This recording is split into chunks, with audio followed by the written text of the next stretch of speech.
오늘 말씀의 제목은 사라가 어디 있느냐인데요. 같이 읽어볼까요? 사라가 어디 있느냐, 사라가 어디 있느냐.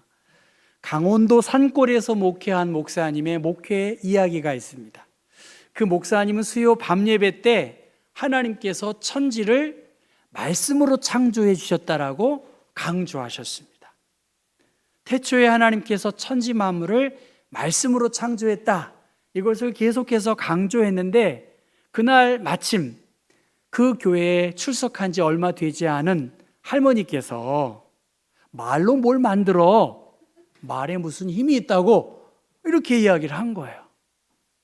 여러분, 만약에 그런 문제 제기를 하시면 뭐라고 대답하실까요? 난감할 수 있겠죠. 그래서 이 목사님이 뭔가 답을 하긴 해야 되겠는데, 그렇게 할머니에게 묻습니다. 할머니, 하나님께서 천지 만물을 말씀으로만 창조하셨다는 것이 믿어지지 않는다는 거죠? 다시 확인했습니다. 그걸 어떻게 믿습니까? 말에 무슨 힘이 있다고, 뭐 보이기를 해요, 만져지기를 해요.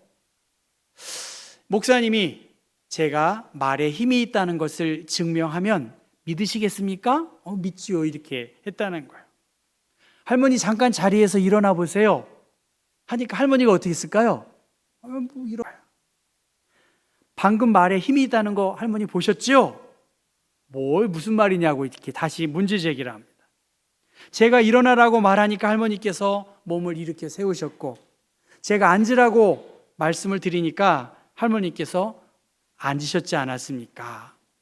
그렇게 하니까 말에 힘이 있는 것 같기도 하고 안 있는 것 같기도, 그렇게 고민합니다.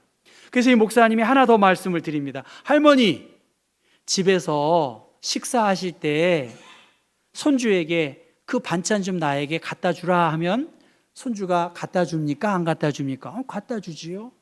며느리에게 밥 좀 갖다 주라고 하면 갖다 줍니까? 안 갖다 줍니까? 갖다 주지요. 그렇게 말을 했다는 겁니다. 목사님이 말합니다. 사람의 말에도 이렇게 힘이 있는데 하나님의 말씀에는 얼마나 힘이 있겠습니까? 네, 이렇게 말했다는 거예요. 이 할머니가 잘 믿었을까요? 안 믿었을까요? 믿었으니까 말하겠죠. 말에는 무엇이 있다고요? 말이 무엇이 된다고요? 씨가 됩니다. 역시 박사님이시라. 다른 분들이 이거 몰라요, 이거. 예, 말에 씨가 된다는 겁니다. 말에는 힘이 있어요. 특별히 하나님의 말씀에는 무엇이 있나요? 힘과 능력과 권세와 권위가 있다는 것입니다. 아브라함은 바랄 수 없는 중에 바랬던 그 모습을 보고 하나님께서 그를 의롭다 여겨주셨다라고 지난주에 말씀을 드렸고, 오늘 18장 말씀도 아브라함과 사라의 이야기이기 때문에 여러분이 너무나 많이 잘 아는 말씀입니다. 1절 말씀 보면 여호와께서 마므레의 상수리 나무들이 있는 곳에서 아브라함에게 나타나시니라. 날이 뜨거울 때에 그가 장막문에 앉아있다가 눈을 들어본즉 누군가 온 것을 보게 되었습니다. 가장 뜨거울 때, 오늘 얼마나 날씨가 덥습니까?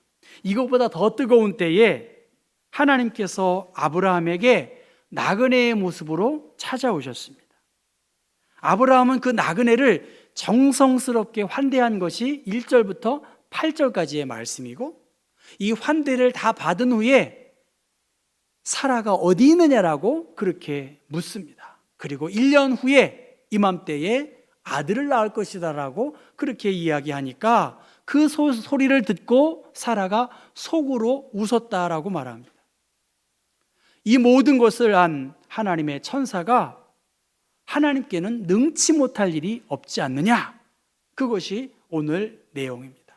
아브라함과 사라, 나이가 많았고 늙었고 여성의 생리가 끊어진 그 불가능한 상황에서 속으로 웃고 있는 그 사라에게 대하여 여호와께 능하지 못한 일이 없다라고 하면서 아들을 주신 그러한 내용이지요. 오늘보다 더 뜨거운 날입니다. 그렇죠? 날이 뜨거울 그때에 그 고조된 날씨 속에서 오늘 한국의 날씨가 아니라 중동의 대낮입니다. 목축을 하거나 농사를 짓는 사람들은 이 시간은 오침을 했다는 것이죠. 낮잠을 잔 거예요. 아가서 1장 7절 말씀 보면 내 마음으로 사랑하는 자야 내가 양치는 곳과 정오에 쉬게 하는 곳을 내게 말하라 하니까 그 당시 그 나라의 문화는 낮에는 잠자는 시간입니다. 그 뜨거운 떼약볕 아래 잠자고 있을 그때에 하나님의 세 사람이 나그네의 모습으로 아브라함에게 나타난 것이고 그 나타난 그 모습을 보고 18장 2절의 말씀 보면 장막에 있던 아브라함이 어떻게 합니까? 달려갔어요. 거의 100세에 가까운 그 아브라함이 달려가서 그들을 맞이합니다. 맞이할 뿐만이 아니라 어떻게 하죠? 몸을 땅에 굽혔습니다.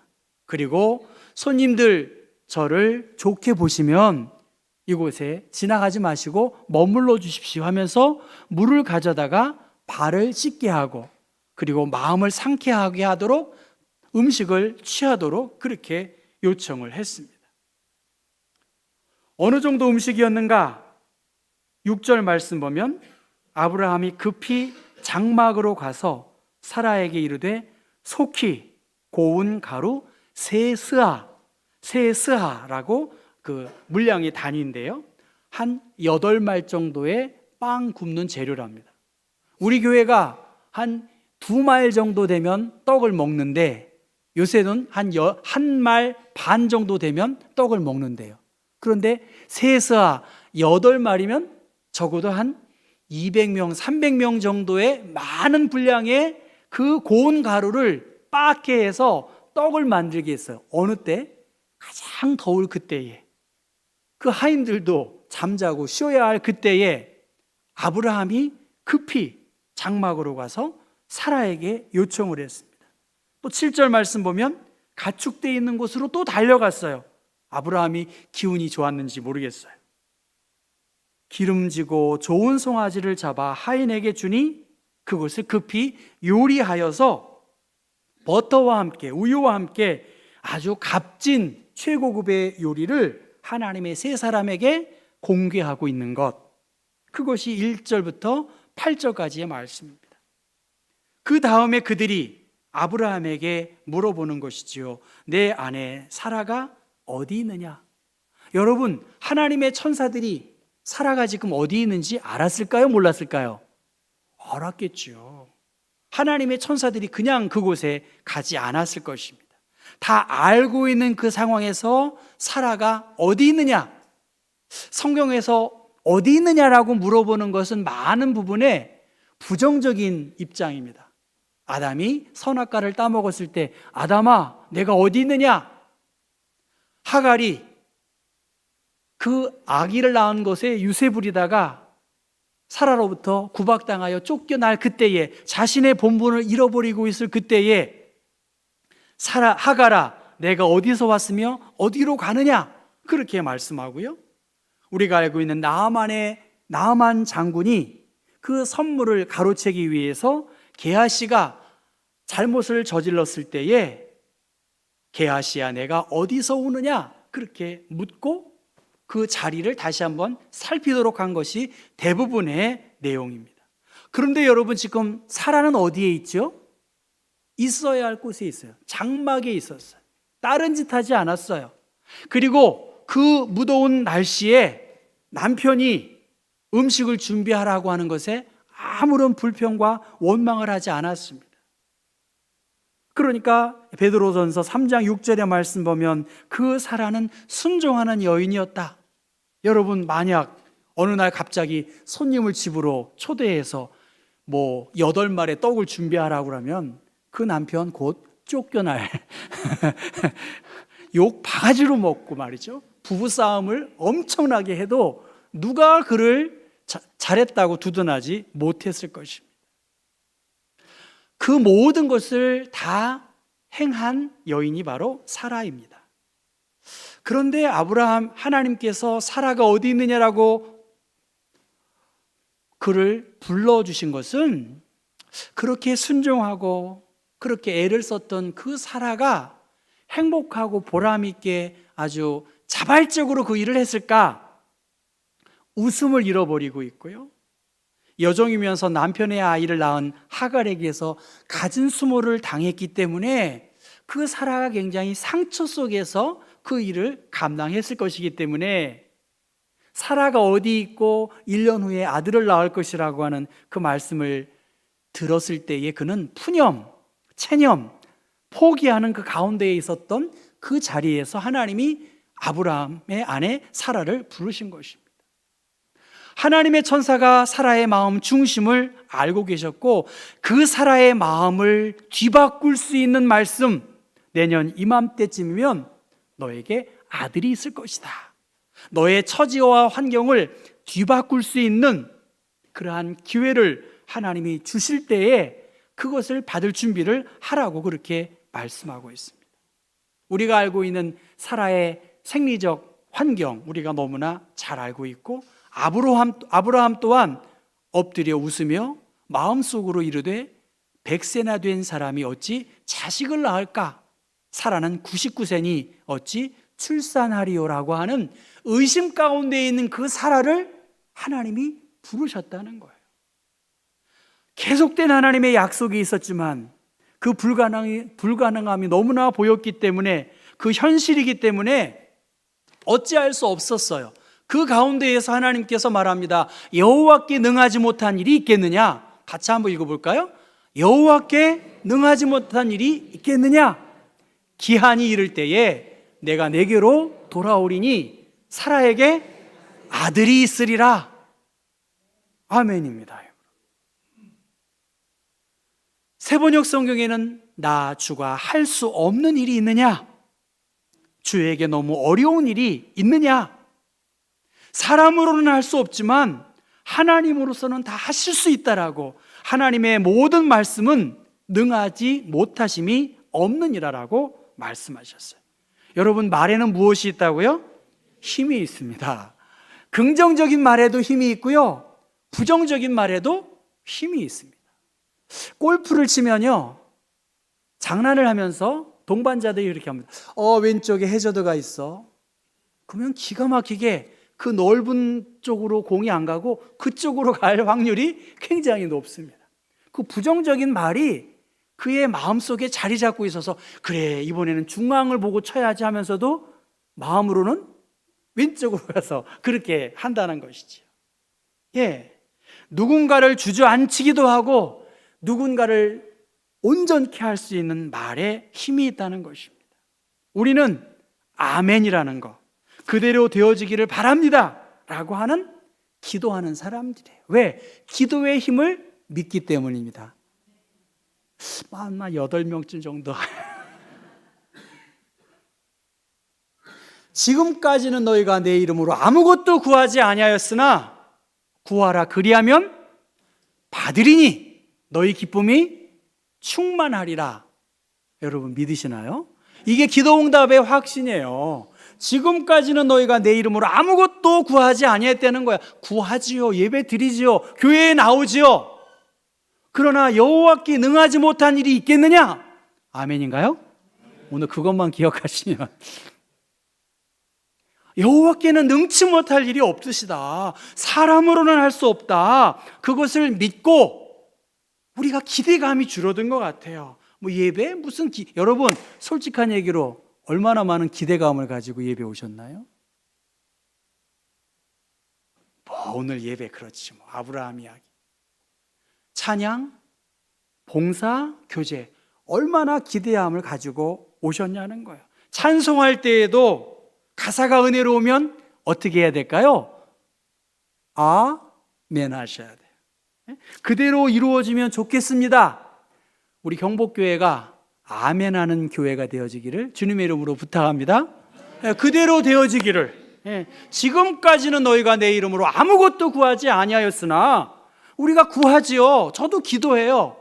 그런데 의심 반, 소원 반 되겠어요? 안 되겠어요? 그러면 안 돼요. 이루어진 줄로 믿고 여러분 더 기도하시기를 바라요. 전도하는 것도 마찬가지고 예배 드리는 것도 기도해야 되겠죠. 그대로 이루어지면 좋겠다. 아멘. 그렇게 여호와께서는 능하지 못한 일이 없다. 이 불가능한 일 아니겠습니까? 우리 앞에 있는 현실들 불가능해요, 사실은. 불가능한 가운데에서도 할 수 있거든이 무슨 말이냐? 믿는 자에게 능치 못할 일이 없다라고 믿고 믿음으로 구하는 자에게 그 일을 이루어 가시더라고요. 감당하더라고요. 여러분 그렇지 않습니까? 안 된다고 말하는 사람은 정말 안 돼. 그렇게 부정적인 가운데에서 생명의 성령의 역사가 나타나지 않습니다. 성찬에 제가 참여할 때 서양 사람들은 거의 한 손으로 졸업장을 줘도 표창장을 줘도 한 손으로 받습니다. 제가 성찬을 집례하기도 하고 배찬을 감당하기도 하니까 주님의 피입니다. 주님의 당신을 위한 보혈의 은총입니다 하면 그 사람들이 어떻게 할까요? 두 손을 받고 아멘 하면서 떡과 잔을 대하더라고요. 여러분 어떻게 하나님께 나와 예배드리고 있습니까? 어떻게 반응하고 있습니까? 지금 사라는 굉장히 모범적인 하나님의 사람이었어요. 그런데 그 마음속에 뭐가 되겠어? 봉사하지요. 8마리의 떡을 준비하니까 이 무더운 날씨에 무슨 소리냐고. 그런데 아무런 불평이 없었지만 의미 없는 웃음을 가지고 뭐가 되겠어 하는 그 마음속에서 하나님께서 분명히 사라의 그 마음을 돌이키십니다. 여호와께는 능하지 못한 일이 없다. 그 말에 사라 또한 움츠러한 겁니다. 그래서 15절에 뭐합니까? 사라가 두려워서 부인했습니다. 그 부인한 사라의 말에 대하여 하나님은 바로잡습니다. 하나님은 죽은 자를 살리시며 없는 것을 있는 것으로 부르시는 이시니 로마서 4장 17절의 말씀입니다. 우리의 마음, 여러분의 마음을 하나님이 꿰뚫고 보고 계신다고 한다면 여러분 오늘 저 사라에게 임한 말씀, 사라야 네가 어디 있느냐? 여러분의 이름을 부르면서 여러분 어디에 계십니까? 여호와께서 능하지 못한 일이 없는 줄을 여러분 믿고 있습니까? 라고 물으시면 여러분은 무엇이라고 대답해야 된다고요? 더 크게 아멘. 네, 아멘 한번 좀 해보세요. 그게 어렵습니까 이거? 주의 이름을 부르는 자는 구원을 얻는다. 여러분 무엇이라고 답해야죠? 아멘 하세요. 이게 기복적인 신앙 그게 그렇게 한다고 됩니까? 그러나 그 마음 중심에 하나님이 어떤 분이신지를 사라 네가 믿으면서 그렇게 아름다운 헌신을 하면 얼마나 좋겠느냐라고 그렇게 말하고 있습니다. 아무 문제 없어 보이고 손님을 환대하는 일에 아주 최선의 모습을 보인 사라, 아브라함. 그 가운데에서 하나님은 온전히 하나님을 바라보고 하나님께 향한 기대감을 더 갖기를 원하고 있습니다. 수도원 공동체가 명성이 있었고 또 영성이 깊었는데 점점점 그 공동체가 쇠락하는 거예요. 그 수도원 원장님이 자신의 정신적 멘토에게 찾아가서 상담을 했습니다. 그 멘토가 말합니다. 수도원 원장이 그 수도원에 하나님께서 변장하고 계신 것을 그 수도원 지체들에게 설명해 주십시오. 그 이야기를 들은 수도원 원장이 돌아와서 그 수도사들에게 말합니다. 이곳에 주님이 계십니다. 그분의 이름에 마땅하게 대우해 보십시오. 그리스도가 계십니다. 그 인식 속에서 그 공동체가 조금씩 달라지게 되었다는 거예요. 여러분 어떻게 사람들을 대하시나요? 우리 한국 기독교 장로회 나름 우리 교단이 한국 교회의 많은 일들을 좋은 일도 했고 여러 가지 문제지만 저는 기독교 장로회 목사로 자긍심을 갖고 있습니다. 정통이다. 그런데 왜 정통에서 이렇게 이단으로 갈까요? 우린 장로교 전통의 정통을 지킵니다. 제가 그렇게 목회하고 있어요. 그런데 여러분 주일날 당연히 오셔야죠. 까짓거 하고 잘 오셨죠. 이렇게 제가 교우들을 맞이한다고 하면 근데 옆에 있는 그 이단은 환대하는 거예요. 야, 오셨어요. 정통교회 가시겠습니까? 나를 환대해주는 그 교회 2단이라고 3단이라고 하는데 가시겠습니까? 솔직하게 고민이 많죠. 여러분, 한 분 한 분을 정성스럽게 대우한다면, 맞이한다면, 여러분, 우리 교회 공동체 안에 이 나그네와 고아와 연약한 지체들을 살핀다고 한다면 왜 안 되겠어요? 왔네. 딱 스캔해가지고 이런 교회를 누가 다니겠냐고. 이단들은 그냥 목숨을 걸고, 물론 그게 올무가 되는 줄 모르고 어리석게 하는 것, 제가 그런 의미가 아니라 누가 와도 환대하고, 누가 와도 하나님의 말씀으로 권면하고 그 말씀에 권세와 능력이 있다라고 하는 것, 내가 생각하는 것보다 하나님이 얼마나 위대하신지를 우리가 확신하고 증거한다면, 요한계시록 1장 17절 말씀 보면 부활하시고 승천하신 주님을 보니까 사도 요한이 그럽니다. 내가 볼 때에 그의 발 앞에 엎드려져 죽은 자와 같이 됐다는 거. 혼절하고 기절한 거예요. 내가 생각한 것보다 어마어마하고 위대하신 놀라우신 하나님의 존존 앞에 서서 사도 요한은 쓰러지고 절도했다는 거예요. 여호와께 능하지 못한 일이 있겠느냐? 그렇게 위대하시고 놀라우신 하나님을 우리가 믿고 있습니다. 하나님은 우리를 중심을 보고 있습니다. 소망과 희망이 사라지고 있고 많은 것들이 우리를 더 움츠리게 하지만, 그 무더운 날씨에 하나님의 역사는 아브라함에게, 그 꺼져가는 사라에게 역사하신 것처럼 왜 우리에게 역사하지 않겠어요, 여러분? 아멘인가요? 여러분에게 역사하시고 우리 경복교회에 역사하는 거야. 맨날 70주년 어떻게 준비하겠어요? 우리가 이 무더운 날씨에 지금도 일하시는 하나님을 향해서 하나님은 능하지 못한 일이 없다, 말씀에 순종하고 우리 교회의 처음 취지를 다시 한번 새롭게 해서 교회를 부흥시키고 한 생명에게 은혜의 말씀을 부탁한다면, 에베소 교회의 장로들에게 역사하셨던 그 바울의 간절한 그 바람들이 에베소 교회의 장로들에게 전달되지 않았겠냐는 것입니다. 여러분, 하나님이 여러분의 이름을 부르고 계세요. 그럴싸하지요. 그런데 우리의 중심을 보시는 하나님이 내 마음을 보실 때에 마음이 들켜버리면 얼마나 두렵겠습니까? 제일 두려운 건 저예요. 솔직한 얘기로. 여호와께 능하지 못한 일이 있겠느냐? 이 말씀을 여러분에게 세게 말하지만, 저도 목회 해보니까 안 될 건 안 되더라고요. 그러나 이러한 의심이 있지만, 아니다, 하나님은 능치 못할 일이 없다고 말씀하시는데, 그 작은 자를 통해서, 그 연약한 자를 통해서 천을 이루고 강국을 이루는 하나님이 우리의 하나님이심을 믿고, 다시 한번 여러분, 이 말씀의 능력, 하나님의 일하심, 성령의 도움을 힘입으실 수 있기를 주님의 이름으로 축복합니다.